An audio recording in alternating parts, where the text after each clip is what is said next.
Сәлеметсіздер ме оқушылар? Қазақ тілі 2-ші сынып 43-ші сабақ Тамра баспасы. Бүгінгі сабақтың тақырыбы сөйлем дегеніміз не? Олай болса, каналға тіркелуді ұмытпа, сабағымызды бастаймыз. 23-ші жаттығу. Суретке қара, Қожа туралы фильм қалай аталады? Оның кейіпкерлері кімдер? Қожа туралы фильм менің атым Қожа деп аталады. Кейіпкерлері Қожа, әжесі, Жантас, Жанар, Сұлтан және Майқанова апай. Оқы, неге шақырдың Қожатай? Шақырғам жоқ. Дауыстағандай болдың ғой. Сізге емес, жайша, мұнда құпия кеңес өтіп жатыр. Бөгет жасамаңыз. Бердібек Соқпақбаевның жазған әңгімесінен үзінді. Оқығанның диалог екенін дәлелде. Диалогке кімдер қатысты, кім сұрады, кім жауап берді. Диалогты парталасымен рөлге бөліп оқы, оны көшіріп жаз дейді. Диалог дегеніміз балалар екі немесе одан да көп адамдардың бір-бірімен сөйлесуі. Бұл жерде диалог себебі Қожа, әжесі екеуі бір-бірімен сөйлесіп тұр екен. Яғни әжесі одан сұрайды, ал Қожа болса оған жауап береді. Сол себепті бұл диалог екені дәлелденді. 24-ші жаттығу. Оқы, қай сөздердің тобы сөйлемді құрап тұр, өз жауабын дәлелде. Неге Қожатай шақырдың? Неге шақырдың Қожатай? Сөйлемдерді көшіріп жаз, бұл сөйлем қандай ойды білдіретінін айтып көр.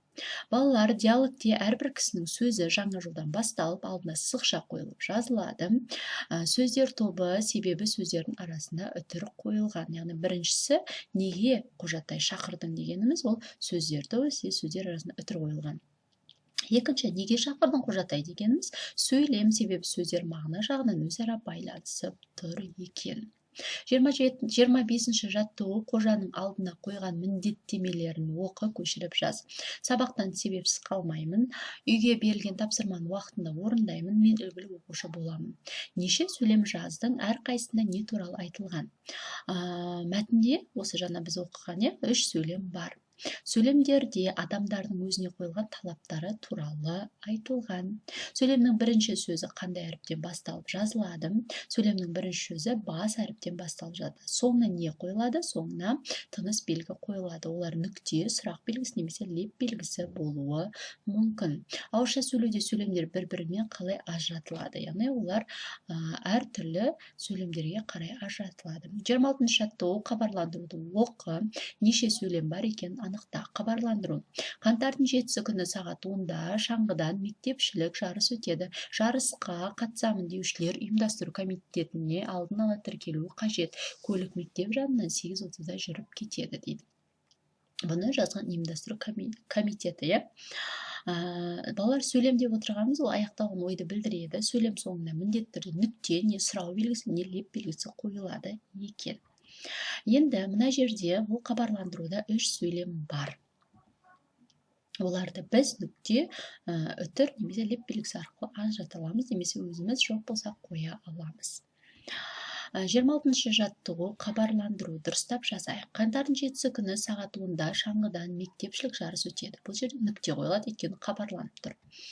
Жарысқа қатысам деушілер ұйымдастыру комитетіне алдын ала тіркелуі қажет. Нүкте. Көлік мектеп жанынан 8:30-да жүріп кетеді. Бұл 3-ші сөйлем. Яғни дұрыс нұсқасын осы жерден жазып ал.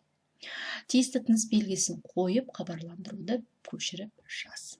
Сөйлемнің соңында тыныс белгілерінің әрқайсысы қандай қызмет атқарып тұрғаны туралы өзің қорытынды жаса дейді. Сөйлем соңына қойылатын тыныс белгі сөйлемде айтылған ойды аяқтайды. Сөйлемнің айтылу мақсатын білдіреді. Осы мақсат арқылы сөйлемнің соңына не үтір, не нүкте, не леп белгісі қойылады. 27-ші жаттығу. Шығармашылық үзіліс. Диалогты қалпына келтір. Ол үшін мына жауаптардың қандай сұрақтар қою арқылы алуға болатынын анықта. Яғни бірінші жауап былай дейді. Иә, Беріктің итті жоғалып кетті. Жоқ, ол хабарландыру жазбады. Үшінші, мен Беріктің итінің ерекше белгілерін білмеймін, сол себепті хабарландыру жаза алмаймын. Төртінші, Беріктің итінің суретін тауып хабарландыру жазайық дейді. Енді хабарландыруды қалай жазар едің сен? Хабарландыру деп бастаймыз. Бүгін саябақта ит жоғалды. Иттің негізгі белгілері қоңыр ала түсті, бойы аласа, төсі ақ. Иттің аты ақ төс деп иттің суретін жазып хабарландыру жазуға болады. Әрі қарай көрген, білген адамдар саябақтың күзетшісіне хабарласуыңызды сұраймыз. Бұны жазған Берік деп өзіңнің таңбаңды, атыңды астына қалдырасың.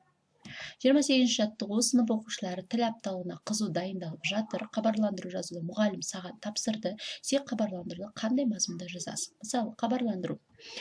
Қыркүйек айының 5 күні тілдер апталығы басталады. Апталықта қызықты іс-шаралар өтеді. Белсенді қатысып апталықты бірге пайдалы өткізейік деп жазуға болады. Астына кімнің жазғаны бұл хабарландыру, мектеп әкімшілігі деп жазып қойсам болады. Осымен бүгінгі сабағымыз аяқталды. Келесі кездескенше сау болыңыз.